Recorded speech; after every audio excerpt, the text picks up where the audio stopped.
Shalom, sejam bem-vindos ao Projeto Neemias, lendo e compreendendo a Bíblia todo dia. Hoje nós daremos início à abordagem do Evangelho segundo Mateus, capítulo 27. Primeiro nós leremos versículos 1 e 2 e depois leremos do versículo 11 ao versículo 14. Porque o suicídio de Judas nós falaremos alguns vídeos mais à frente.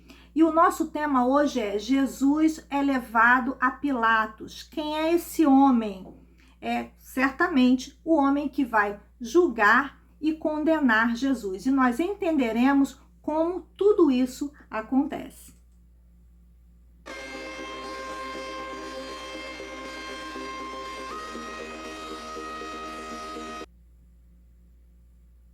Leia comigo.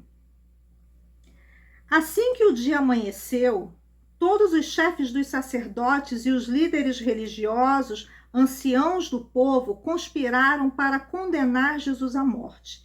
Então, amarrando-o, levaram-no e o entregaram a Pilatos, o governador. Versículo 11. Jesus foi conduzido à presença do governador e este o interrogou. És tu o rei dos judeus? Afirmou-lhe Jesus, tu o dizes. Então, passou a ser acusado pelos chefes dos sacerdotes e pelos anciãos, mas ele nada respondeu. Foi quando lhe questionou Pilatos: não ouves a acusação que todos levantam contra ti? Jesus, entretanto, mantinha-se em absoluto silêncio e por isso ficou o governador fortemente impressionado. Lembrando que nós estamos diante de um texto que se refere ao momento em que há uma conspiração dos chefes, dos sacerdotes, anciãos do povo, líderes religiosos, para condenarem Jesus à morte ou para o levarem à condenação de morte. Jesus já havia sido traído, Pedro já havia o negado 3 vezes, mas a Bíblia já começa dizendo, ou melhor, o texto já começa narrando para a gente que ao amanhecer do dia, por quê?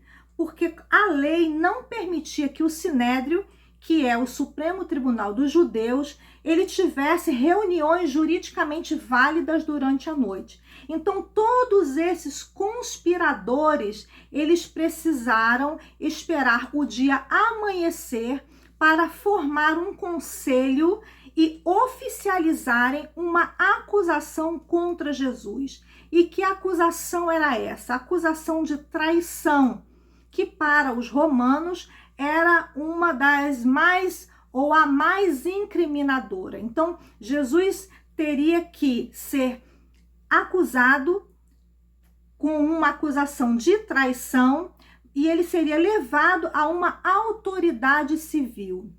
Bem, quem é Pilatos? Pilatos é o governador da Judéia, que mora em Cesareia, mas em ocasiões de festas nacionais, como é o caso da Páscoa, por exemplo, o contexto em que se passa esse momento, ele ia para Jerusalém e ficava hospedado no suntuoso e deslumbrante palácio construído por Herodes o Grande.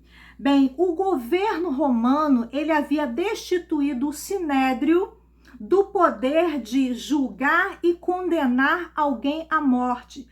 Por isso, levar Jesus a Pilatos era necessário, porque Jesus só poderia ser condenado à pena de morte sob a acusação de traição por ordem expressa de Pilatos. E no versículo 11, quando Jesus está diante desse governador da Judéia, a única frase que Jesus diz é a resposta a uma pergunta que Pilatos lhe faz. És tu o rei dos judeus? Por que Pilatos faz essa pergunta? Porque a acusação de blasfêmia contra Jesus seria uma acusação fraca, seria uma acusação insignificante perante Pilatos. Então, quando Jesus é levado perante a Pilatos para ser julgado e condenado à morte, porque essa era a intenção, dos seus conspiradores, a acusação é uma acusação de traição, de rebelião por sustentar ser um rei. E a única frase que Jesus ele fala como resposta à pergunta de Pilatos, és tu o rei dos judeus? Ele diz, tu o dizes. Jesus permanece em total silêncio. E o versículo 14, ele vai dizer que o silêncio de Jesus vai causar um impacto em Pilatos. E que impacto é esse? O versículo 14 diz, como nós acabamos de ler, que Pilatos ele fica fortemente impressionado com o silêncio de Jesus. Não há nenhuma uma palavra de defesa, não há um ato de se justificar, porque era necessário que tudo isso acontecesse para que o propósito de Deus de redimir a humanidade se cumprisse. Porém, eles não entendiam isso, mas esse era o propósito do nosso Deus, de libertar a humanidade, e por isso Jesus estava passando por esse momento. Havia um julgamento que era ilícito, que era injusto, como já falamos anteriormente, a presença de testemunhas falsas, e agora Jesus está diante daquele que vai condená-lo e vai sentenciá-lo. Mas quem era Pilatos, além de o governador da Judéia? Flávio Joséfo, que foi um historiador judeu que viveu em Roma entre os séculos 1 e 2 depois de Cristo, ele vai narrar que Pilatos era um homem corrupto. Ele tinha muitos atos, ou ele praticava muitos atos de impiedade. Era um homem que não tinha sabedoria, que desviava fundos do templo, por exemplo, que algumas vezes ele julgou de forma injusta alguns samaritanos, entre outros atos que são reprováveis. Então Pilatos era ou é um homem que ficou mais conhecido na sua história por causa desse momento, o momento em que ele vai condenar Jesus, o momento que ele vai lavar as suas mãos. E no próximo vídeo nós vamos entender o que significa esse ato de lavar as mãos.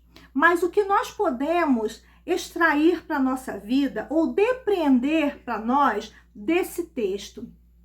Algumas vezes, algumas situações na nossa caminhada com Cristo, nós também passaremos por situações de acusações, de julgamentos injustos, para que o propósito de Deus se cumpra na nossa vida. Mas assim como Jesus venceu, como ele triunfou, para que o nome do Senhor fosse glorificado, nós também, nele, nós venceremos. Então, Jesus passou por tudo aquilo, sabendo que no final ele iria ressuscitar, ele iria triunfar sobre tudo aquilo que estava lhe acontecendo. Nós falaremos no próximo sobre o porquê aquela multidão presente no julgamento de Jesus grita, crucificam. Nós vamos entender por que Barrabás estava ali, vamos entender o significado do lavar das mãos de Pilatos, entre outros aspectos relevantes. Estamos diante de um texto bem complexo e cheio de riquezas que nós não podemos deixar passar. Então, para extraí-los, nós precisamos esmiuçá-los para que a nossa vida seja enriquecida. Lehi Traut.